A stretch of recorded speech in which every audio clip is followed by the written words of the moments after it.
Good day. This is the 21st video tutorial on Designer program. In today's lesson, we will analyze the creation of cubes in the C# language in Visual Studio program. Using this development tool expands the user experience in terms of using the code. The Visual Studio program allows you to use advanced features when creating code, allows you to debug code, use various libraries and tools. Using the program makes it easier to integrate and create unique cubes. When creating a cube in the Visual Studio program, we will use the ready-made code that stores our cube. Select the code that is in our cube and copy it. To create code, you need to run the Visual Studio program. Let's run it. In the program window that opens, select Create New Project. Then we select Class Library to create a DLL file that will be used in creating a cube. In the window that appears, select our project name. For example, we specify the name first and click Create. In the field that opens, select the lines as shown in the video and insert the code we copied earlier. So, we pasted the code from our program. In order for this code to be compiled in the program, we need to configure the StockSharp.api libraries. To do this, go to the References tab on the right side of the screen. Right-click on it and select Add Reference from the drop-down menu.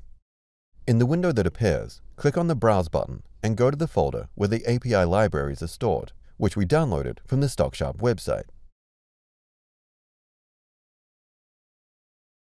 After that, we need to add the necessary libraries, those that are highlighted in gray in the working area of the program. Some libraries include subsequent, therefore we consistently add the files we need.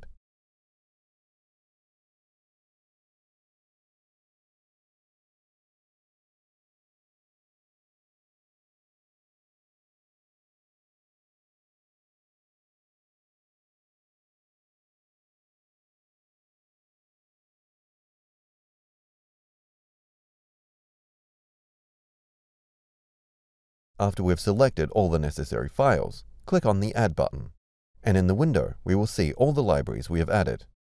Click OK. As you can see, now the lines are no longer gray.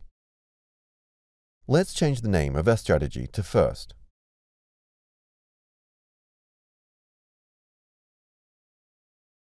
And also change the class name.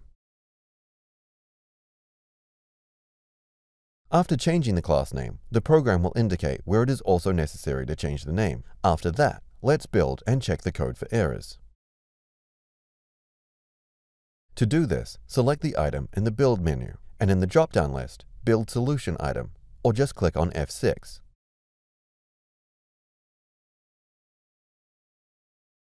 You can see that the build has completed without errors and the code is compiled. Let's save our project. And back to the Designer program. Open our schema and apply our code in it.